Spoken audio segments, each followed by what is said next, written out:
Anytime I approach the wall, I just want to give the best version of myself.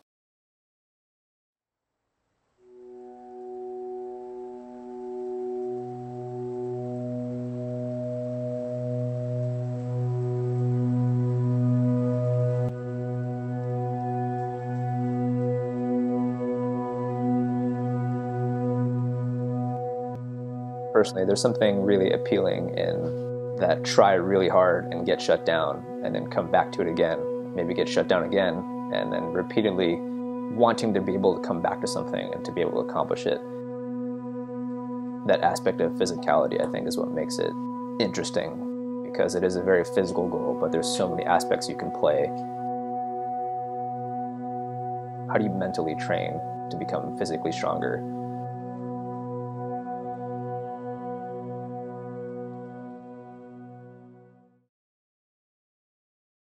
So any extraneous buckets or swap-out holds will live with us here while we're forerunning. To explain head route setter, there are 2 climbing walls on campus.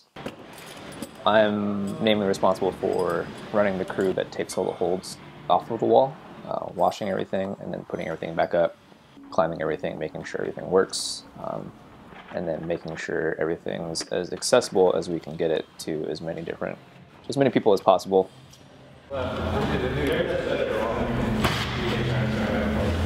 We kind of have a lot of restrictions as far as, what areas of the wall we're setting in, what grades we're trying to accomplish, what colors we're using. So within those restrictions, we kind of have to be a little creative as far as how do we make something interesting. Spin the hold. Option 2, take away a hold. Option 3, I can toss you a hold to add. Option 4 would be to alter the route altogether. The way I would equate it is like if you gave a painter all of the paint and every single color, they probably wouldn't know where to begin.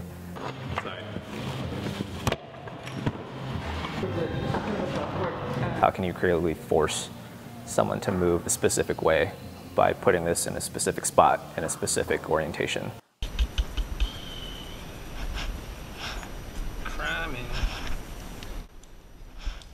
Alright, so this hold is spun this way, so if I grab it this way, that means I need to step on this hold to get my hips to do this.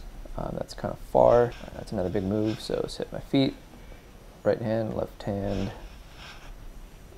making sure I check the distance, make sure it's not too far, make sure someone short can do that.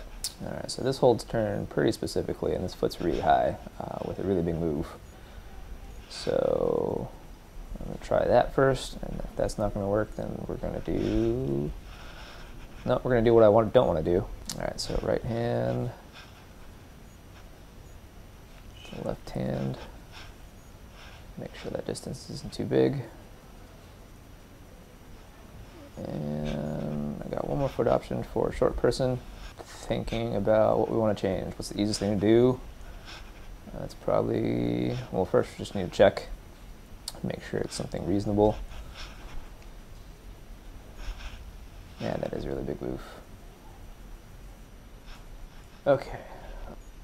So there are a multitude of things that happen while you're actually on the wall, particularly what holds you take up on the wall, what space is available, other holds that might be in the way that are already on the wall, what angle of the wall that you're on.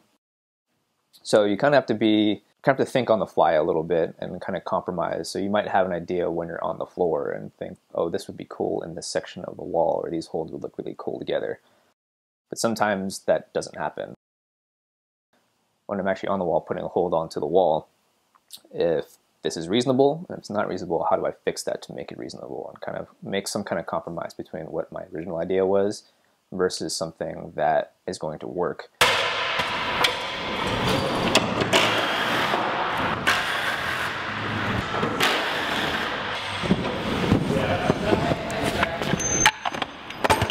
In general, I would classify holds into 4 different categories.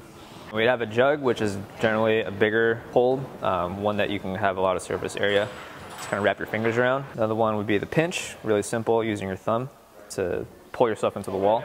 Third one would be a sloper, usually not a whole lot of great surface area, and then you have to have an open-handed grip. And the last one would be a crimp. Crimps are usually about the size of about your first finger pad. So we kind of use those to kind of talk about how the movement works. So if something's juggy, you can kind of more or less, once you touch it, you're going to hang on to it. Whereas if it's something slopey, you don't want to necessarily jump for it because you'll probably slide right off. When I first started climbing, I was definitely not very strong. It all kind of came together once I started route setting. It kind of started off like it was a once a week thing, and then eventually became a 5 days a week thing.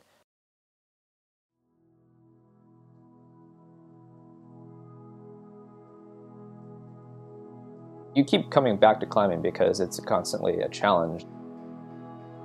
You are always looking for ways to refine. When I started climbing, we always classify climbing into 3 different categories: strength, technique, and then the mental aspect, and the balance of all 3. Become stronger, but then how does that play into my mental game? If I mentally can handle doing exercises repetitively, how does that play into my technique? I'm about climbing. Indoors, outdoors. I like climbing all of it. I personally enjoy really pulling on plastic. All of it's fun to me as long as I'm mentally pushing myself and figuring out ways for my body to overcome obstacles.